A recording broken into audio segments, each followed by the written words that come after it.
스승의 날, 교사의 날인데 한자에 제자 그러면 형제 할 때 제자, 아두자자입니다. 그래서 유학에서는 제자들은 선생을 자기 아비처럼, 자기 형처럼 존경하고 섬겨야 된다, 그렇게 가르친답니다.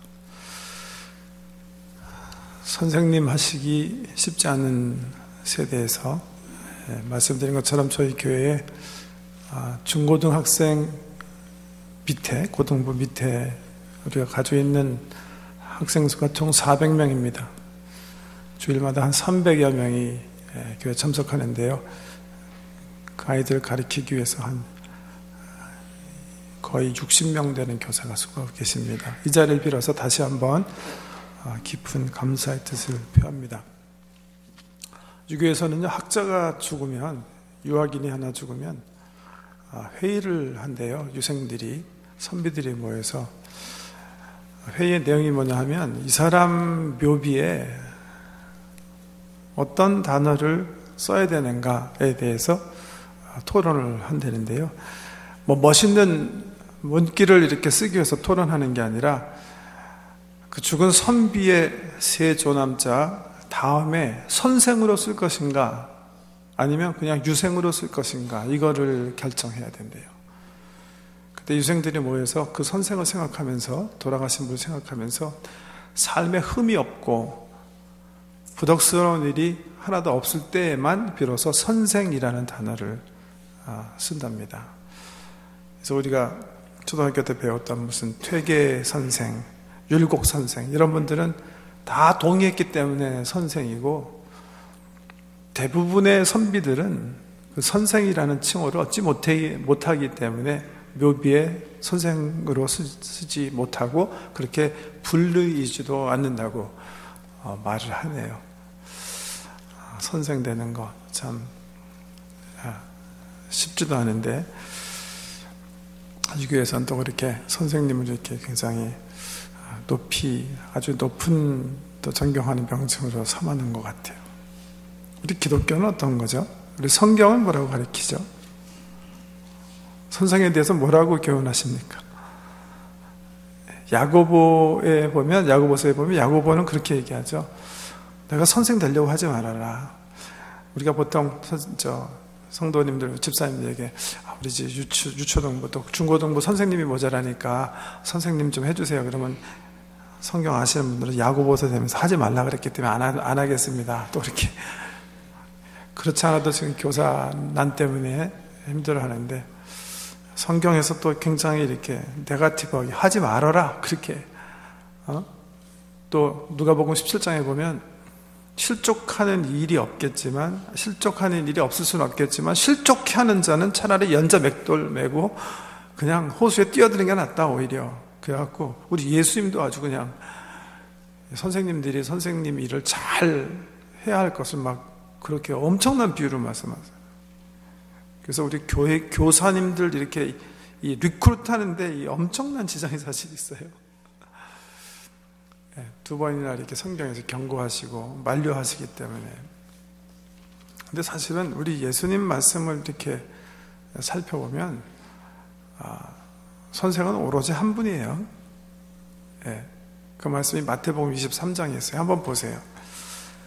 교사의 날이니까 우리 선생님에 대해서 뭐라고 가르치는지. 마태복음 23장 8절 말씀 한번 보세요. 이 말씀은 예수님께서 모여든 무리와 제자들에게 하신 말씀인데, 특별히 유대 종교 지도자였던 서기관과 바리새인들을 빗대서 하시는 말씀인데, 마태복음 23장 8절에 보면, 그러나 너희는, 제자들을 일러서 얘기하시는 거죠. 너희는 랍비라 칭함을 받지 말라. 너희 선생은 하나요, 너희는 다 형제니라. 땅에 있는 자를 아버지라 하지 말라. 너희 아버지는 한 분이시니 곧 하늘에 계신 이시니라. 또한 지도자라 칭함을 받지 말라. 너희의 지도자는 한 분이시니 곧 그리스도시니라. 이렇게 예수님께서 하신 말씀이에요. 누구에게? 자기를 따르는 제자들에게. 바리새인들과 서기관은 자기네 선생이라고 그러고 지도자라고 그러고 심지어는 영적인 아버지라고 그러는데 너희는 그러지 말어라. 이 세상의 선생은 한 분이다. 그리고 지도자도 하나다. 아버지라고 불릴 분도 한 분이다. 이렇게 일러주세요. 그 한 분 누구예요? 김일성인가요? 그래서 아바이 수령님 하면서 2500만 우리 민족이 그렇게 충성 다하고 있는 걸까요? 그렇게 하지 말라 그랬어요. 예. 이 세상에서 우리가 아버지라고 부를 수 있는 분, 우리 육계 아버지 얘기하는 건 아니겠죠. 이게 또 진정한 의미에서 랍비, 선생, 지도자는 딱 한 분이라는 거예요. 그리스도시다 그렇게 얘기했잖아요. 우리 예수님 외에는 정말 우리 가르칠 사람도 없고 우리 지도할 사람도 없고 우리를 사랑으로 품고 갈 사람이 없다는 거예요. 그러니까 우리 귀한 교사 선생님들 모집할 때 우린 다 한 형제로 한 가족으로 가리키는 거구나, 예수님을 소개하는 거구나, 그런 마음으로 받아들이시면 되는 거예요. 오늘부터 몇 주 동안요, 이 제자도에 대해서 좀 생각해 보려고 합니다. 제자도, 예수님의 제자, 주님을 따라가는 제자들은 어떤 삶을 지향하며 살아가야 되는가, 특별히 우리 21세기 사는 우리 크리스찬들이 어떤 것들을 신경 쓰면서 주를 쫓아야 되는가 좀 정리하기 원합니다. 오늘은요, 이제 우리 귀한 간증도 많이 정말 들으셔서 그냥 서론 부분, 누가 제자인가, 제자는 어떤 사람이 되는 건가의 관점에서 잠시 말씀을 드리려고 합니다. 여러분, 누가 예수의 제자라고 얘기할 수 있어요? 제가 여러분에게 한 분 한 분 그냥 예수님 제자세요? 그러면 여러분 어떻게 대답하실 거예요? 나 예수님 제자입니다. 그렇게 대답하세요? 아니면 I'm not so sure. 나 잘 모르겠어요. 그렇게 대답하실 거예요. 한번 스스로 생각해 보세요. Are you disciple of Jesus Christ? 예수님 제자세요? 아니세요? 제자세요? 예. 저는 예수님 제자는요, 그냥 이렇게 생각해요. 예수님을 주인으로 삼고 그를 따르기로 결정하고 그를 따라가고 있는 사람 제자예요. 예. 예수님 생명의 구세주로, 아니 삶의 주인으로 선택했고, 그리고 그분의 권위 속에서 그분을 따라가기로 결정해서 그분을 따라가는 모든 사람들은 제자다, 그렇게 생각해요. 왜? 성경이 그렇게 얘기하고 있기 때문에 그래요. 그래서 오늘은 잠깐 그냥 오해, 때로는 우리 교회가 가지고 있는, 우리 교인들이 가지고 있는 오해를 좀 이렇게 풀어드려야 되겠어요. 보통 성경의 제자 그러면 제일 많이 등장하는 사람들이 누구죠? 예수님의 사도 12명이에요. 특별히 마가복음에 보면 제자라는 단어를 마가는 이 12명 외에 사용한 적이 없어요. 그런데 그건 마가복음만 그래요. 그런데 마태복음은 그렇지 않아요. 마태복음 여러분 잘 그 유명한 구절 기억하시는 거 있죠? 맨 마지막 교회에 주신 대사명 뭐죠? 그러므로 너희는 가서 모든 족속으로 제자를 삼아, 그렇게 얘기하셨죠? 제자를 삼아. 그 제자가 제자를 삼으라 그러는 걸로 이루어 봐서 마태가 이해한 제자는 예수님 12사도 외, 아니 거기 사실은 예수님 승천하실 때 한 500명이 모여 있었으니까 그 외에 많은 사람들이 제자다, 그렇게 이해하고 있었다, 그렇게 생각할 수가 있겠고요. 특별히 누가복음, 누가가 쓴 누가복음이나 사도행전 보면 이 제자라는 단어를 예수님을 믿고 따르는 모든 사람들에게 사용했어요. 한번 보실래요? 누가복음 6장 한번 볼까요? 누가복음 6장 보면 우리 예수님께서 12사도를 뽑으시기 위해서 산에 올라가서 기도하시는 장면이 소개가 되어 있습니다. 6장 12절 한번 보세요. 누가복음 6장 12절. 이때 예수께서 기도하시러 산으로 가사 밤이 새도록 하나님께 기도하시고 밝음에 그 제자들을 부르사 그 중에서 12를 택하여 사도라 칭하셨으니 곧 베드로라고도 이름을 주신 시몬, 그의 동생 안드레, 야고보와 요한과 빌립과 바돌로메와 마테와 도마와 알페오의 아들 야고보와 셀롯이라는 시몬, 야고보의 아들 유다와 예수를 파는 자 될 가롯 유다라. 예수께서 그들과 함께 내려오사 평지에 서시니 그 제자의 많은 무리와 예수의 말씀도 듣고 병 고침을 받으려고 유대 사방과 예루살렘과 두로와 시돈의 해안으로부터 온 많은 백성도 있더라. 이렇게 소개하고 있어요. 제자라는 단어가 몇 번 나왔어요? 2번 나왔어요. 사도라는 단어 1번 나왔어요. 근데 뭐라고 소개하고 있죠? 이런 거예요. 지금 예수님께서요 갈릴리에서 막 사역하시는데 많은 사람들이 따랐어요. 그분 중에 이제는 12 사도를 세우기 원하시는 거예요. 그래서 예수님께서요 어떤 제자는 산 밑에 남겨놓으시고 1년에 제자들을 데리시고 산에 올라가셨어요. 그리고 철야 기도하세요. 밤새워서 기도하세요. 예, 우리 아버지 되신 하나님과 의논하셨던 것 같아요. 누구를 세워야 되는지. 그리고 산 위에 데리고 올라간 제자 중에서 12를 따로 세우시는 거예요. 그들의 이름이 기록되어 있고 그 12과 함께 산에 올라갔던 제자와 하산하세요. 언제? 아침에. 근데 그 광경을 묘사하면서 누가가 뭐라 그래요? 평지에 수많은 제자들이 이들을 기다리고 있었다고 얘기하는 거예요. 예수님을 따르는 제자는 누가의 관점에서 보면 아주 많은 사람들이었어요. 그 중에서 주님께서 12 사도를 뽑아내신 거죠. 그래서 이 누가가 쓴 사도행전을 보면 그런 제자에 대한 개념으로 계속 사도행전을 누가가 쓰세요. 한 구절만 더 보기 원하는데 사도행전 11장 한번 보세요. 11장 사도행전 11장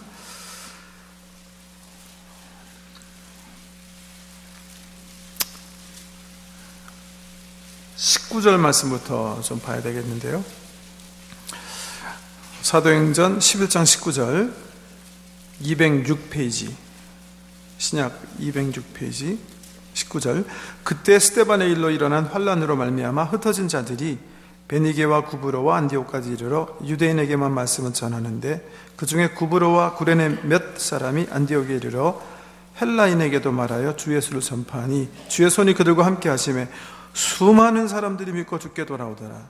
예루살렘 교회가 이 사람들의 소문을 듣고 바나바를 안디옥까지 보내니 그가 이르러 하나님의 은혜를 보고 기뻐하여 모든 사람에게 굳건한 마음으로 주와 함께 머물러 있으라고 하니 바나바는 착한 사람이요 성령과 믿음이 충만한 사람이라. 이에 큰 무리가 주께 더하여지더라.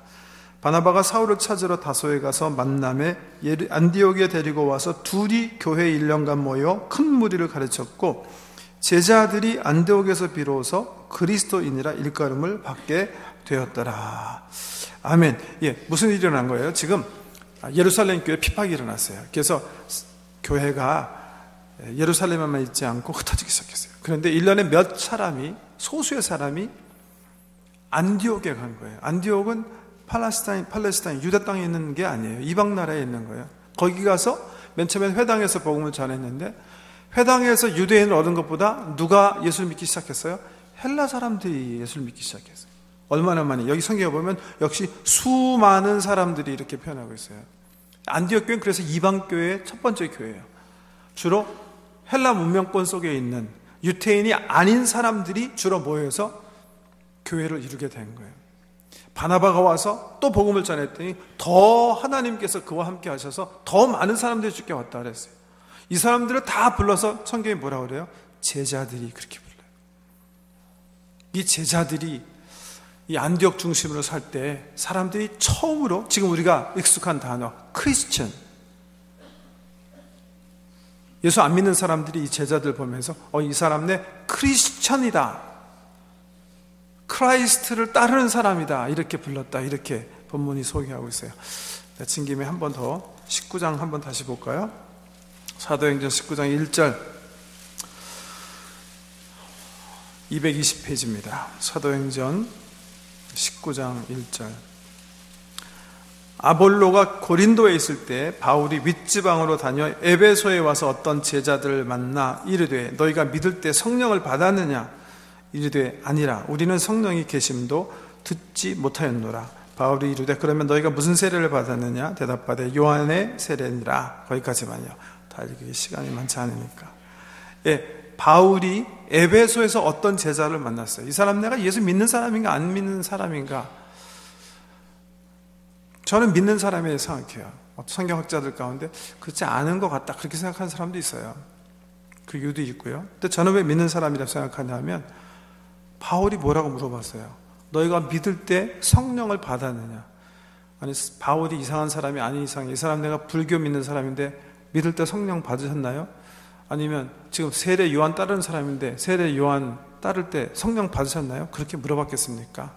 저는 그래서 이분들이 이미 예수 안에 있는 사람이라고 생각해요. 저는 그 해석을 제 경험에 미추어서도 그렇게 생각해요. 저는 예수 안에 성령님 인도하심에 따라 언제부터 제가 그리스도인이 된지 알지 못해요. 저 어렸을 때 된 것 같아요. 항상 교회에서 살았고 교회 섬기며 살았고 주님 예배하는 게 제 기쁨이었고 그렇지만 24살 될 때까지 성령 세례는 받지 못했어요. 성령이 충만케 하시는 것은 저는 경험하지 않았어요. 저는 그런 어떤 제 경험에 비추어서 이 말씀도 그렇게 이해해요. 예수를 믿는 예수의 도를 아는 사람들이 예수를 따라다녔는데 그러나 아직 성령님의 역사하심에 대해서는 아직 눈이 떠지지 않은 일련의 사람들을 바울이 만났다. 어떻게 됐든 이 사람들을 누가가 뭐라고 표현해요? 제자들이다 그래요. 이분들은요 예수님 실질적으로 만난 사람들 아니에요. 물론 12제자 아니죠. 뿐만이 아니라 이분들은 제1세대 크리스찬들이 아니에요. 예수님 벌써 부활시켜나셨고 첫 번째 증인들이 벌써 순교당했고 주님 나라 간 이후에 나중에 이방 사람들인데 전도받고 예수님 믿게 된 사람들인데 이분은 뭐라고 그래요? 제자들이다. 이렇게. 제자. 누가 제자인가? 오늘 본문 읽어드린 거 보면 여러 사람이 여러 경로를 통해서 우리 예수님의 초청을 받습니다. 오늘 본문 보시면 누가 처음에 이야기가 나오죠? 세례 요한 얘기가 나와요. 세례 요한이 사역하는 중에 예수님께서 지나가시는 거예요. 그거 보고 자기 제자들을 향해서 봐라. 저분이 바로 하나님의 어린 양이다. 저분이다 저분. 그러니까 세례 요한은 미리 예수님에 대해서 제자들에게 가르치고 있었던 것 같아요. 그 말을 듣고 예수님 세례 요한의 제자 2사람이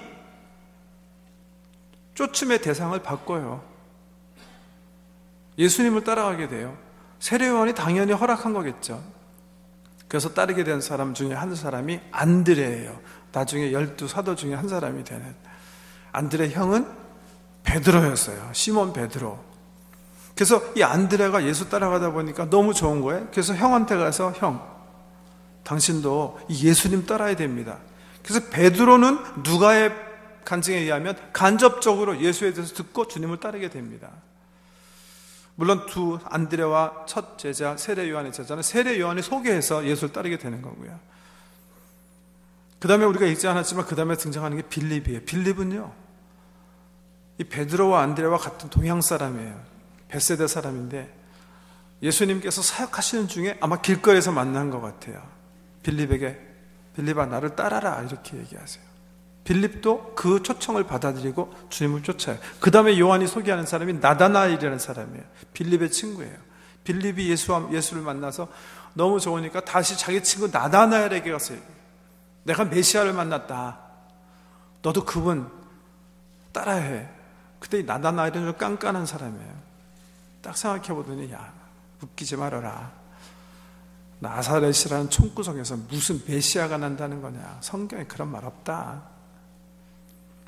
그래도 아마 빌립이 강권에서 따라왔던 것 같아요. 따라올 때 예수님께서 멀리서 보시고 나다나엘을 칭찬하시죠. 야 이스라엘에 너같이 간사하지 않은 사람이 없다.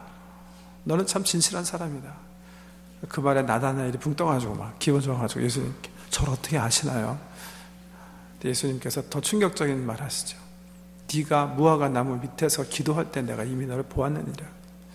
그러니까 나다나엘은 다른 어떤 사람보다 예수 그리스도의 능력을 체험한 케이스예요. 어떻게 주께서 그걸 아십니까?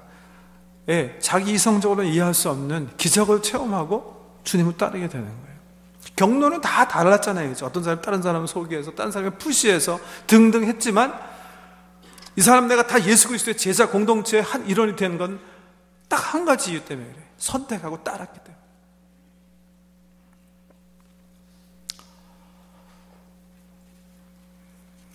우리 어제 아주 특별한 만남 13번째 수양회가 열렸습니다. 참 감사한 게 우리 성령님께서 많이 역사해 주시고, 더 중요한 거는 이번 아주 특별한 만남에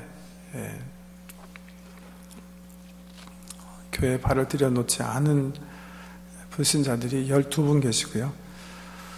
세례를 받았지만 신앙생활 하지 않고 계시는 분들이 또한 12분, 13분 계세요. 우리 아주 특별한 만남은 특별히 이분들을 위한 사실은 모임 아닙니까? 이분들이 우리 기도의 대상이고 섬김의 대상이기도 하고, 어떻게 해서든지 이분들에게 예수 그리스도를 소개하는 게 아주 특별한 만남의 목적인데요. 물론 이제 작년 한 해 우리 교회 새롭게 오신 분들, 또 신앙생활 처음 하시는 분들도 같이 은혜 받는 프로그램이 있지만, 기본적으로 이게 전도 프로그램이기 때문에 그분들이 자연스럽게 대상이 되는데, 우리 성도 여러분들이 많이 기도로 협조해 주셔서 이번에 정말 대부분의 분들이 이제 예수를 영접하셨어요. 제가 알기로 19번, 19명 되시는 분이 예수를 영접하시고 또 새롭게 주님과의 관계를 회복하셨습니다. 이제 얼마나 감사한지 모릅니다. 혹시 그분들 가운데 여기 예배 드리시는 분들이 계실지 모르겠는데요. 예, 여러분이 제자입니다. 예수가 내 삶의 주인인 줄 깨닫고 선택해서 내가 그분 권위 속에 들어가서 살아야 되겠다. 그게 제자입니다. 엄격한 의미에서는요, 연도수 중요하지 않고 직분 중요하지 않습니다. 제가 오래전에 지금은 돌아가셨죠. 우리 오카는 목사님께서 LA에 오셔서 지금 한 6, 7년 된 거를 기억하는데요. 제자 훈련 세미나 목회자들을 위해서 소개하신다고 그래서 만나 뵙고 일주일 하는 세미나에 참석해 본 적이 있는데, 목사님이 이런 간증하시더라고요. 목사님이 원래 미국 유학 오셨거든요. 여기 가셔서 공부하시다가 젊은 시절에 공부 다 마치시고 귀국하시면서 뭐 공부도 공부지만 일단 이 미국에 성장하는 교회들을 잘 방문하고 목사님들과 만나서 대화하면서 배움을 이제 얻어서 한국에 와서 이제 제자훈련이라는 새로운 어떤 개념으로 교회를 섬겨야 되겠다 결심하고 들어가시는데, 한국에 들어가셔서 하나님께서 동력자를 주셔서 어떤 한 장로님과 일하게 된 거예요. 젊은 목회자로. 이분이 참 인품도 있으시고 사랑도 많으셔서 정말 감사함으로 이분과 일하는데, 그런데 다 좋은데 영적으로 중요한 일을 딱 결정하려고 뭐가 딱 막히는 거예요. 대립이 되는 거예요. 그래서 젊은 목사님이요, 그런 것을 몇 차례 경험하시다가 그래도 중대한 결정을 하셨대요. 그래서 하루는 장로님이 자기 사무실을 방문하시는데 기도하고 장로님에게, 장로님 제가 정말 중요한 거 장로님과 한번 이야기 나누고 싶은데 오해 안 하셨으면 좋겠습니다. 그러시고요. 여러분 사형리 책자 아세요? 사형리? 네, CCC 대학생 선교회에서 불신자들에게 전도하기 위해서 우리 복음을 그냥 아주 압축시켜서 소개하는 책자가 있습니다. 사형리, For Spiritual Law라는 건데, 그걸 꺼내셔서 한 장 한 장 같이 읽기 시작했대요. 첫 번째, 일영리 원리가, 첫 번째 원리는 하나님께서 당신을 향해서 원대한 계획을 가지고 계십니다. 이거예요. 이해하시죠? 네, 이해합니다. 두 번째, 그런데 우리가 하나님께 범죄했기 때문에 우리는 우리 스스로 그 원대한 삶을 살 수가 없습니다. 이해하시죠? 네. 3장. 그런데 예수님께서 이 땅에 내려오셔서 우리 죄를 대신 지시고 십자가에서 죽으셔서 다시 회복의 길을 열으셨습니다. 이해하시죠? 네, 이해합니다. 4장. 우리는 예수를 삶의 주인으로 영접하고 그를 섬기면서 그 원대한 삶을 이룰 수가 있습니다. 동의하세요? 예, 동의합니다. 그 다음 페이지 보면 그림이 있어요. 두 가지. 동그란 원 두 개가 있어요. 의자가 있습니다. 그저 하나는 나, 하나는 주님 이렇게 그려있는 그림이 있어요. 그래서 그 장로님께 물어봤대요. 이 두 가지 삶 가운데 장로님 지금 현재 삶이 어떤 그림입니까? 불신자들한테 물어보는 거죠. 근데 장로님께 물어봤대요. 근데 장로님이 한참 침묵하시다가 그러시더라는 거죠. 목사님, 사실 저는 제 스스로가 제 삶의 주인 돼서 지금까지 살아왔습니다.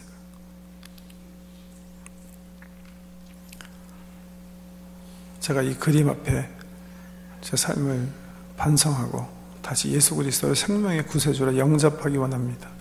그래서요, 그 장로님이 그 목사님 앞에서 예수님을 영접하셨대요. 제자가 되시는 거죠. 제자는 딱 한 가지예요. 내가 내 뜻대로 살 것인가? 아니면 주님의 뜻대로 살 것인가? 하는 삶의 선택에서 항상 나는 주님의 뜻에 따라 삽니다. 결심하고 삶을 경영하는 사람. 그 사람이 제자예요. 내가 어저께 예수 그리스도를 영접했는데 오늘 나는 주의 뜻대로 산다 하고 살아가면 그분이 제자예요. 내가 30년 교회 출석했더라도 하나님을 내 중심에 모시지 못하고 그분의 권위 속에서 살지 못하면 그 사람 제자 아니에요. 예수님의 제자가 되는 조건은 딱 하나예요. 내가 예수의 권위를 인정하고 따라가느냐 따라가지 않느냐, 내가 내 마음대로 사느냐 아니면 주의 뜻대로 살아가느냐, 거기에 따라서 결정되는 거예요. 목사도 제자 아닐 수 있고 권사도 제자 아닐 수 있어요. 자기 마음대로 살고 주의 뜻을 분별하려는 마음의 자세를 잊어버리면 그 사람이 제자 아닙니다. 주님의 제자는 말 그대로 팔로워, 주인을 따라가는 사람이에요. 주인을 따라가는 사람. 주인을 따라가는 모든 사람은 제자예요. 저는 그런 의미에서 우리 모든 신자는, 세례가 사실은 그걸 얘기하는 거거든요. 내 삶의 주인은 내가 아닙니다. 나를 경영하는 나는 이미 십자가에 못 박아 나는 죽입니다. 나는 죽었습니다. 이제는 내 안에 계신 주님이 사십니다. 이게 세례거든요. 그러니까 세례받고 주님을 섬기는 크리스찬, 우리 모든 사람들은 하나님의 제자, 우리 주님의 제자예요. 셀리브레이트 하세요. 셀리브레이트. 나는 주의 제자다. 그리고 그 긍지를 가지고 사셔야 돼요. 세상 말로 쪽팔리게 세상에 나가가지고 야 적어도 제자냐? 이런 말 들었어야 되겠습니까? 우리 이마에 예수의 제자라는 영광스러운 타이틀이 있다는 걸 기억하세요. 제자답게 살아야 돼요. 남들에게 손가락질 당해가지고 스승이신 우리 예수 그리스도를 욕먹히고 그의 얼굴을 먹칠하는 그런 삶을 살면 안 되는, 우리 믿는 사람들이 이미 하나님께서요 은혜로 그 타이틀을 주신 거예요. 그래서 여기 그런데 이제 말씀을 거둬야 되겠는데, 그렇기 때문에 제자라고 다 좋은 제자는 아닌 거예요. 우리 예수님께서 뽑아 세우신 12제자 가운데 누가 있었죠? 스승을 팔아 넘긴 제자가 있었어요. 그것도 제자는 제자예요. 철저하게 실패한 제자죠. 가룟유다. 베드로도 실패했고 요한, 야고보도 주님의 마음을 섭섭하게 드렸는데요, 그분들은 다 끝이 좋은 사람이었던 것 같아요. 끝은 정말 좋았어요. 여기 우리가 좀 아까 소개한 인물 가운데 저는 나다나엘이 굉장히 흥미있는 그런 인물이다 그렇게 생각해요. 아까 말씀드린 것처럼 주님을 만나고 소명을 받는 관점에서는 제일 멋지게 간증할 만한 일들이 나다나엘에게 일어났어요. 가장 큰 신비를 경험했어요. 그런데 제가 특별히 누가복음에 보면, 또 누가가 쓴 사도행전에 보면 이 12제자의 권위를 굉장히 다른 어떤 복음서보다 지켜 세우기 때문에 예수님께서 기도하고 세우시고, 또 사도행전에 보면 가룟 유다가 배반했기 때문에 마디아라는 사람 하나 더 이제 애도하고 하는데, 그 명단이 정확하게 나와 있는데요. 여러분, 나다나엘은 없어요. 나다나엘은 그 명단 속에 있지 않습니다. 12제자 속에. 부르심을 받았을 때는 다른 어떤 사람보다도 큰 신비와 기적을 체험했지만, 주님을 따라가는 데 있어서는 그냥 간접적으로 주님을 따르게 된 베드로, 그 다음에 역시 간접적으로 주님을 따르게 된 요한과 야고보보다는 주님을 잘 섬기지 않은 것 같아요. 지금 우리가 21세기에 살고 있는데, 우리는 무엇에 신경 쓰며 살아가야 정말 주님의 좋은 제자가 되는가? 제자 도에 대해서 다음 주부터 몇 주 동안 말씀 받도록 하겠습니다. 기도하십시다. 주님, 정말 보잘것없는 인생인 저희들을 주님 제자로 삼아주시고, 세상을 향해서 그 거룩한 타이틀을 걸고 살게 하시니 너무 고맙습니다. 이름에 걸맞는 사람들이 되기를 원합니다. 주님, 이제 이후에 만나게 될 때 참 너희가 나의 자랑스러운 제자였다, 그렇게 평가받고 우리가 함께 기뻐할 수 있는 그런 귀한 성도 되도록 은혜 베풀어 주시옵소서. 주님을 따르는 영광스러운 초청을 받았는데도 거부하는 사람 없게 하시고, 둘째로 때로는 실패하고 넘어지고 우리의 연약함 때문에 주님을 실망시킬지언정 가룟 유다처럼 주님을 배반하고 배은망덕한 자리에 서서 주님의 얼굴에 먹칠하는 불쌍한 사람 없도록 우리 성령님 도와 주시옵소서. 예수님 이름으로 기도드립니다.